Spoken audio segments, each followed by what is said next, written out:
still a work in progress, but in my mind, I was like, look, this is the 5.0 version. Okay. The new improved elevated version of myself. And I need to hear that because I think the challenge sometimes for women is over a certain age remaining relevant and important to those that they love and not feeling like their contribution is secondary.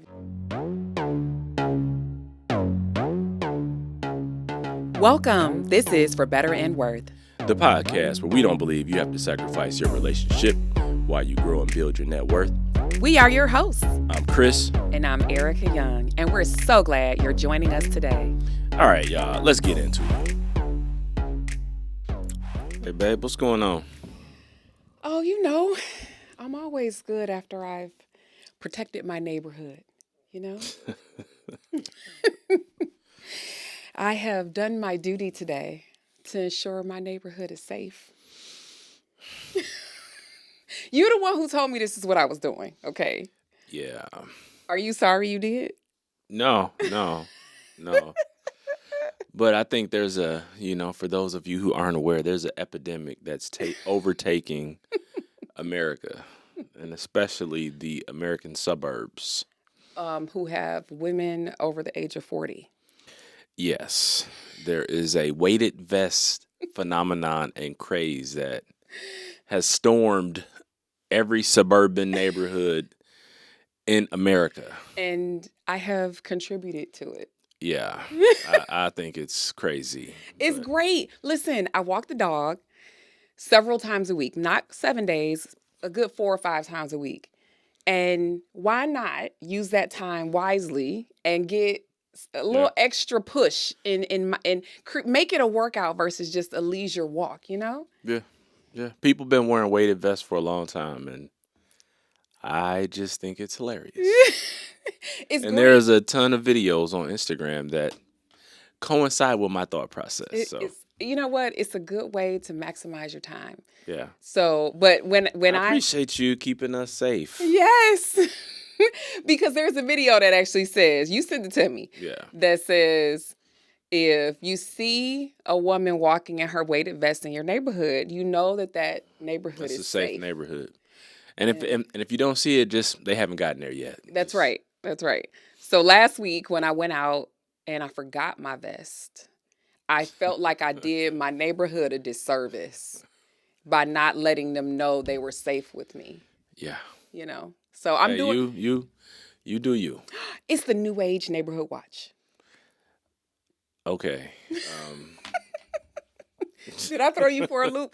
How are you doing today, hon? I'm just curious after I'm doing that. good. I'm doing good. Awesome. Awesome. I feel safer. Well, you know what? I hope so. I'm doing my part several times a week. Yep. I am. Along with my dog, because together, now that's a double team. That's a double force. You don't believe me? Anyway, today we're kind of talking about aging, right?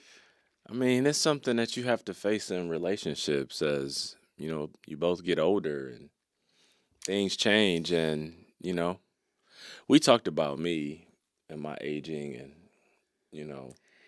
now I just try and eat right. I try and work out, 4 or 5 days a week and, go to the doctor, get checked up, do all the stuff that you're supposed to do. Mm-hmm. And I have been avoiding the number associated with each passing year. Yeah. I have decided most of the time to ignore the age. Look, and this year I couldn't do it. I'm calling it a blessing. It is. But it could be dual. It could be both. It could be a blessing, and what else? If it's dual, that means it's two things. It is. It is a blessing to age. And what else is it? And it is also nerve-wracking for me. Okay. For me. So it's a blessing and it's nerve-wracking. Because I hit a big number this year. Yeah. But you look beautiful. You look great. Thanks, babe. Thanks.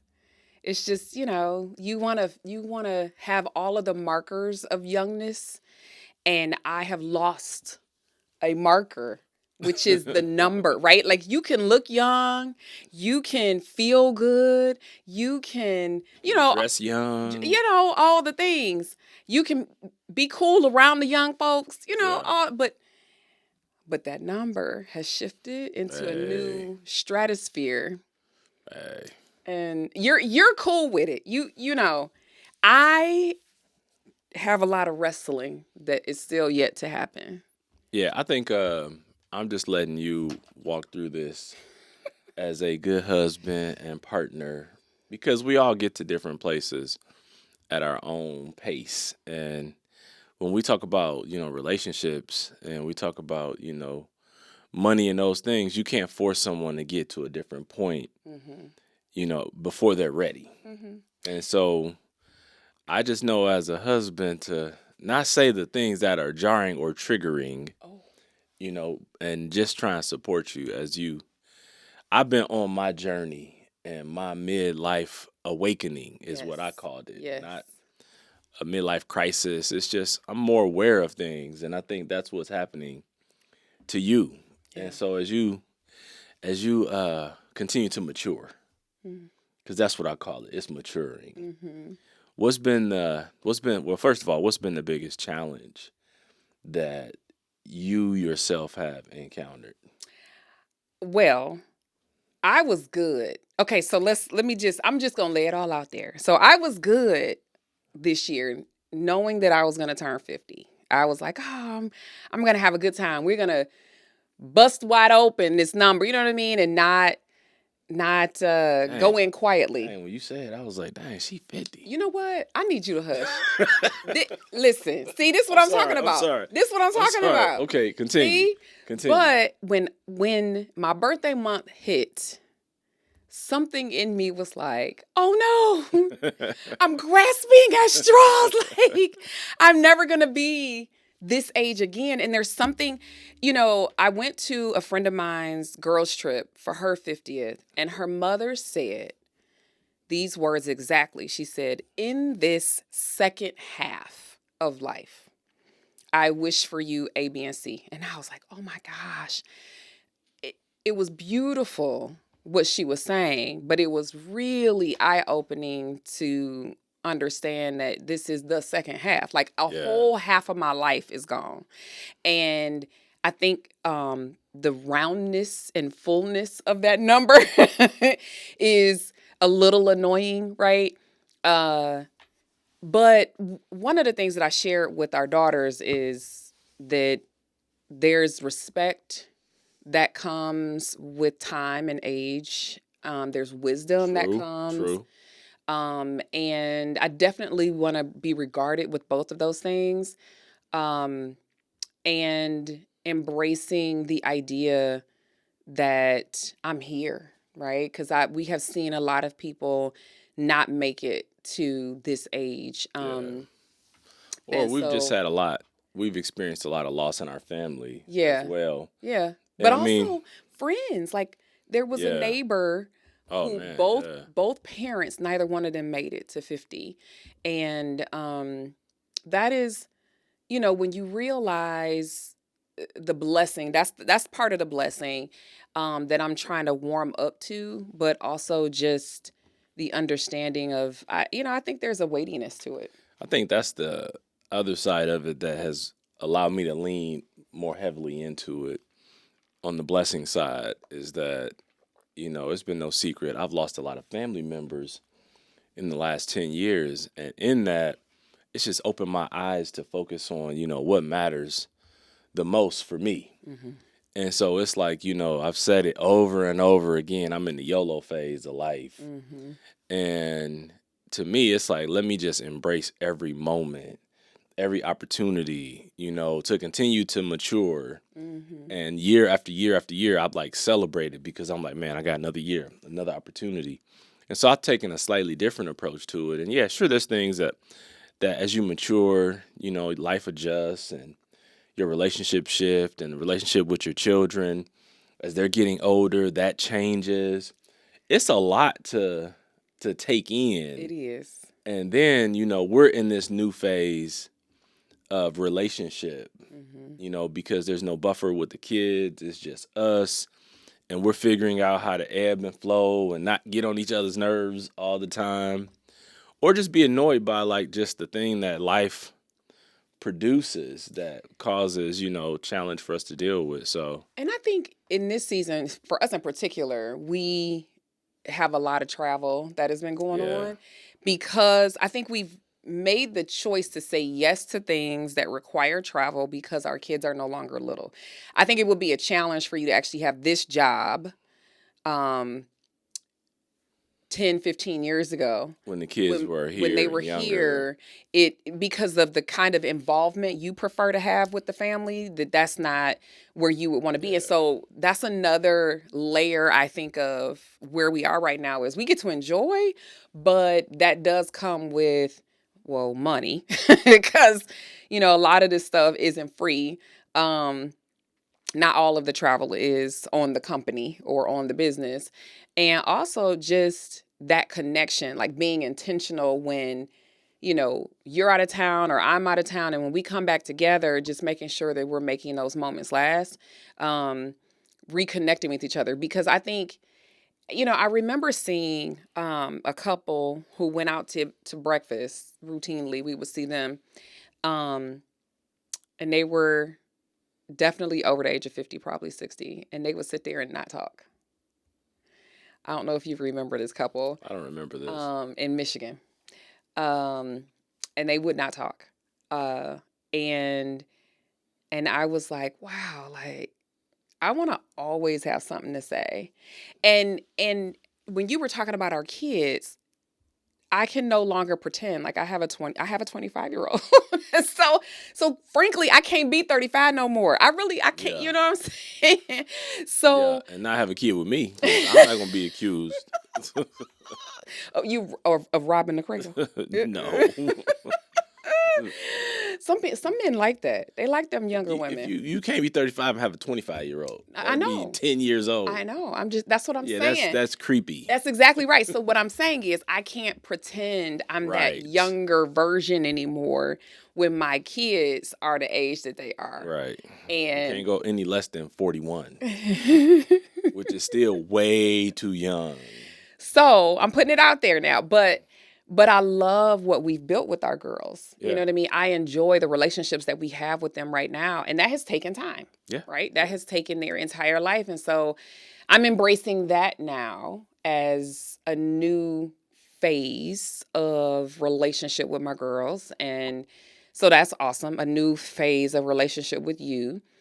Um, but it's, I think a word that's coming to mind, because this is the word that I always have to deal with a lot, is overwhelm. It's a little overwhelming. I could get that, but at the same time, there's got to be something that excites you. So what's the flip side? What it gets you excited?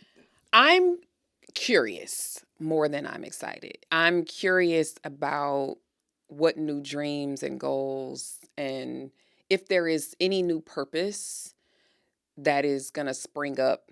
Because Mhm. I'm actually seeking God about that right now. Is okay, in this phase of life, like, what do you have for me? And Right. what else can I give the world that will that is really inspired by my journey in life, right? And so I'm definitely seeking that. So I'm curious. I don't the excitement is not where I'm at yet, I think. That's fair. That's I fair.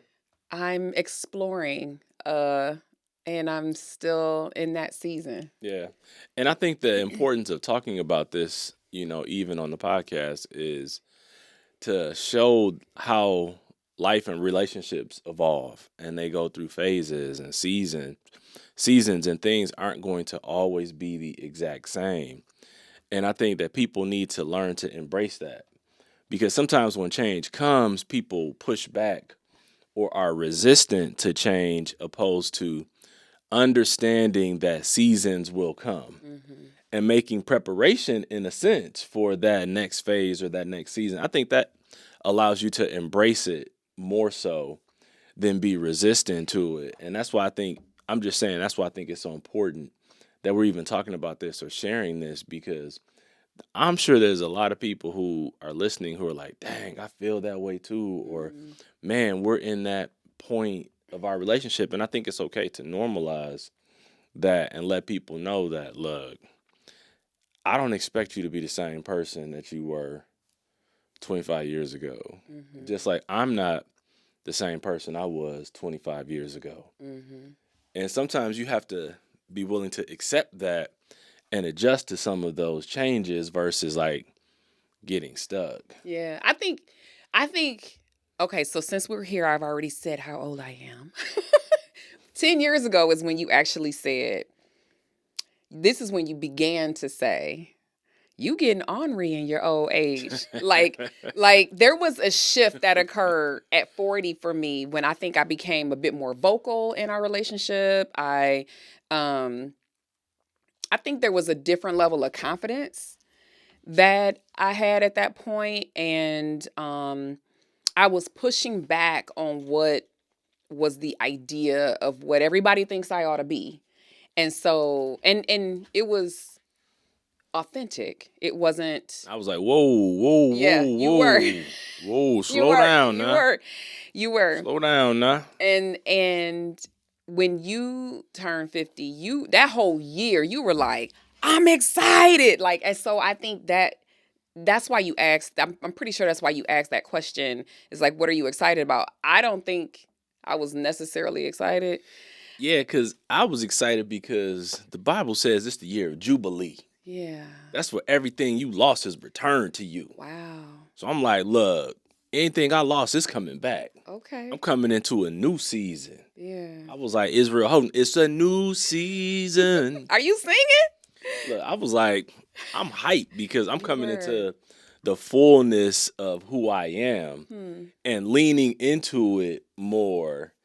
You know, I'm not perfect. You know, I'm still a work in progress. But in my mind, I was like, look, this is the 5.0 version. Okay. You know, the new improved, elevated version of myself. And I need to hear that because I think the challenge sometimes for women is over a certain age remaining relevant Yeah. and important to those that they love and not feeling like their contribution is secondary, right?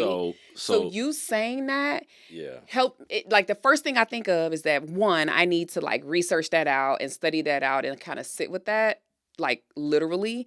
And also I appreciate that you said that because has not, all year that hasn't really been my posture. All I want to do is celebrate and have a little, not a party, but just like celebrate.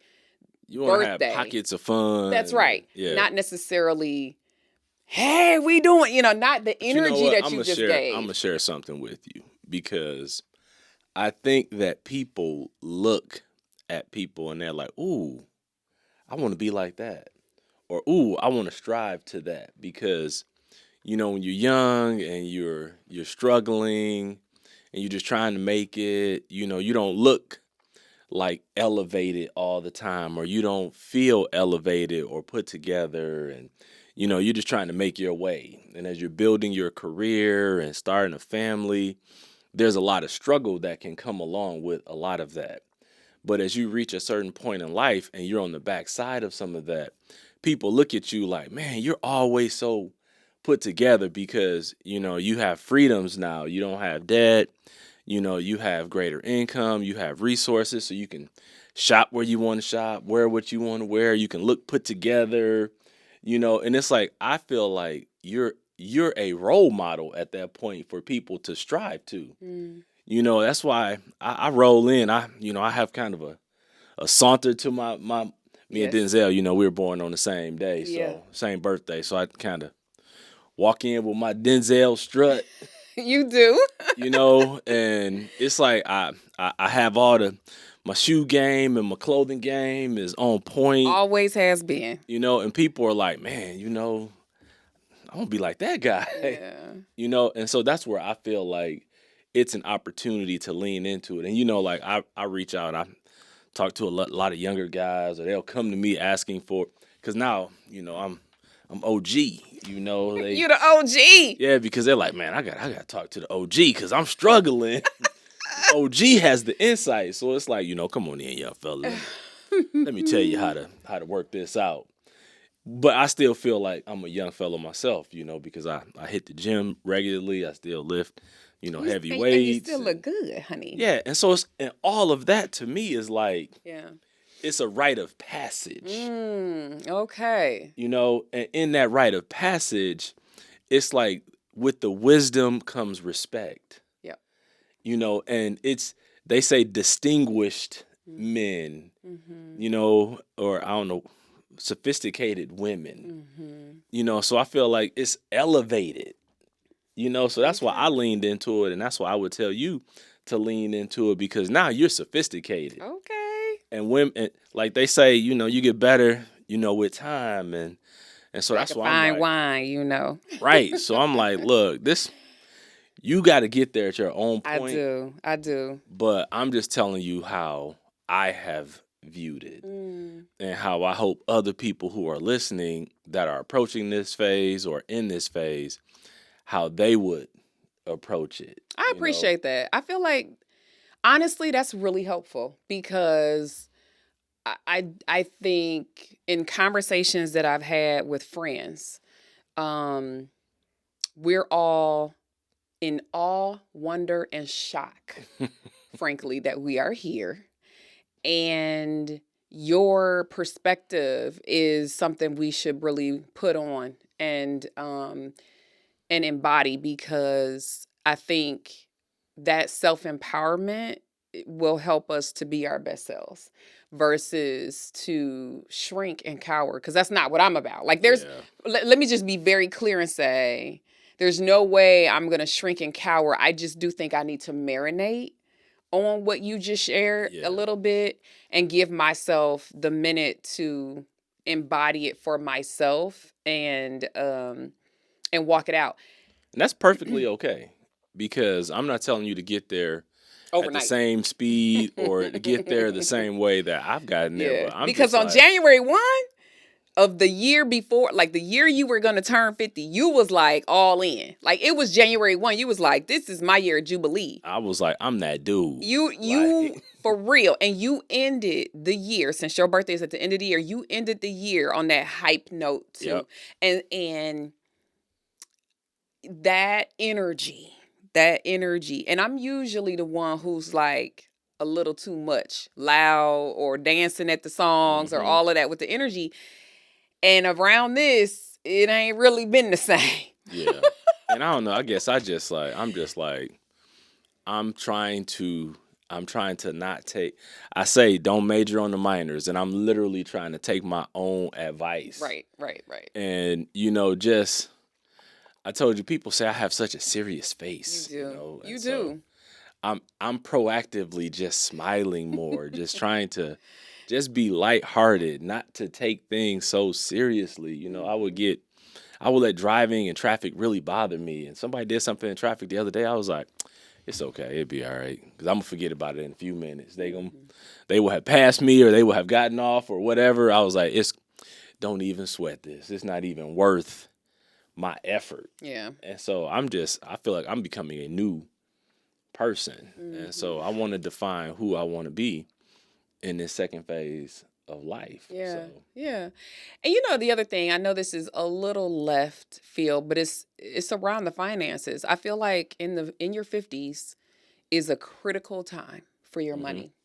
And I take that very seriously when I'm talking to people, when I'm talking to clients, or when I'm educating people. Is 50s is a critical time. I think that obviously the sooner you begin to work on your money and to save for the future is important. But if you have done the minimum and you are in your 50s, this is time to buckle down and get it into gear. And what I'm thankful for, that I know, is that we're on track, right? Yep. And then 2, I believe that over the next 12 months, we'll be done with our mortgage. And that's what I say for people to do. That's what I recommend for people to take on as their goal in their 50s is to eliminate the mortgage, eliminate your highest uh, expense out of your budget, because you never know what's going to happen. And, I'm going to come back to the excitement, because I actually do think I'm excited about something, because I believe with everything in me that, like, the next 10 years is something new is about to pop off in business. Like, it's something. So I don't specifically know. I can't, like, really articulate all of what I think is going to happen, but there's something, and that's where the curiosity comes from, is something's going to pop off, I think. And I believe that it's going to benefit us financially. And I'm also thinking that because this next decade is the critical time for people, to be preparing for retirement and things like that, I ain't gonna be working that much longer. You know what I'm Hey, saying?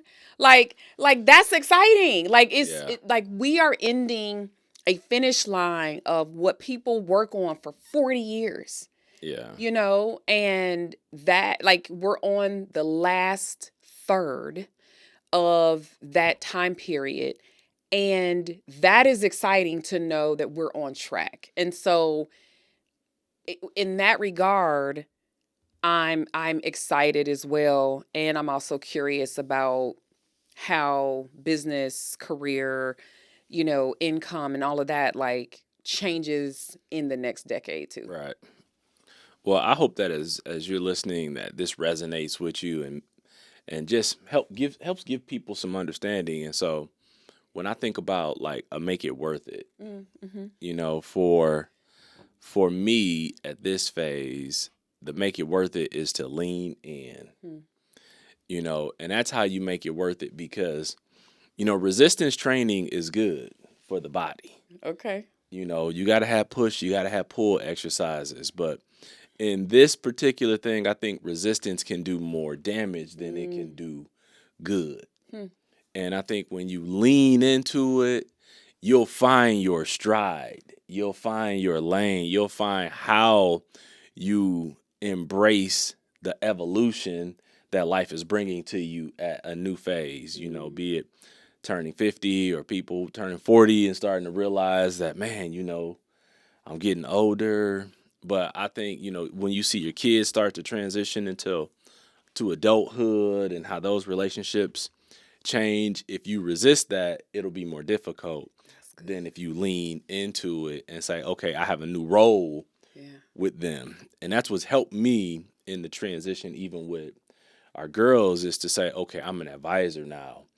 And they call me for advice. There's certain things that they're like, okay, I got to call mom about this.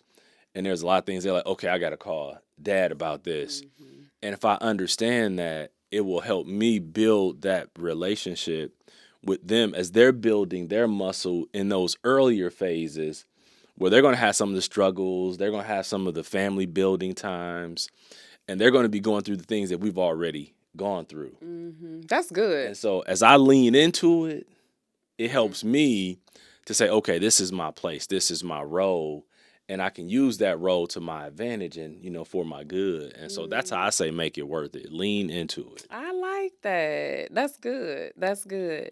My make it worth it is okay to be reflective at these milestones, at these pivotal points, at these crucial moments. Yep. Um, and that's what I feel like I'm doing. I'm getting reflective and figuring it out and trying to understand what God is saying to me, and I'm receiving what you are saying as Mm-hmm. well, and also allowing myself to ponder and dream and that kind of stuff. And then again, to confirm, are we on track with our goals, or do we Yeah. have new goals and things like that? I just think that milestone birthdays help you to think bigger than just this is another day. And so I think that is, if people will embrace that, that can be really helpful to ensure that you're making the most of this I life that think God has given you. I think that sometimes I think you forgot that I went through like the phase you went through. I don't remember you going through Right. this. Because you remember, like at the beginning of the year, I was like, yeah, I'm Yeah. going into it. Yeah. But before I got there, I was very reflective. Oh. Remember, there was a time I was You like, were in the awakening period before you hit 50. right. Yes. And I was very reflective, and I was like very thoughtful, and like into myself, just like trying to work on some things with me and just figure some stuff out before I got there. And so it's phases. So I went through the phase. So you went through it earlier than I went did. through it earlier than when my birthday came. I was preparing for it. And so when the year I knew I was going to turn 50 came, I was ready. Yes. Because I had done this work you're doing now. I had done it sooner. Yeah, I did forget. And so then I was able to be like, you know what? I already did that part. And so now I expect that you're going to be on the other side. It's going to take me till 51 though. Right. And I'm going to have to be like, okay, you there, all right. Yeah, you know, maybe I'll be insufferable at 51 versus 50. That's what I'm saying. Like, it'll be okay. All right, you here now. Guess what? You got about 11 months, babe. You here now. So let's take it slow. That's funny. No, I did forget that. And you are a person, I think for a man, you are typically a reflective person, but you did double down. You did. It was, I think there was some of that. I'm all in. Yeah. Chips in the middle of the table. You were. And you know what? Honestly, I appreciate that. Like I just, that's the way we ought to go through life. To be honest, so and not haphazardly or just throwing caution to the wind, but like just no, absolutely fully embracing where you are. Yeah, but this is on brand for me because I'm typically a person who has to ponder a little longer. Yeah, that's that engineering brain. And you gotta. And when we make decisions, I'm always like I don't want to say yes immediately. I don't want to say no immediately. I want to give it time. I want to sleep on it. This is on brand for me. Like, I think me processing just simply takes longer. And, I'm okay with that. So I'll get there. And I think, I appreciate that I feel like you just deposited a little excitement and energy, and perspective. So thank you for leading the way. That's what OGs do. Okay, sir. This was a good conversation, and I hope you all take this in. And don't forget to press that like and subscribe on YouTube. And, until next time, we're out. Thank you for spending some of your time with us today. We appreciate all of your support. So be sure to subscribe, rate, and review us wherever you listen to this podcast. You can find us on Instagram at For Better and Worth. And sign up to receive our free guide, The 7 Reasons Your Money Relationship Isn't Working with Your Partner, on ForBetterandWorth.com. Until next time, we're out of here.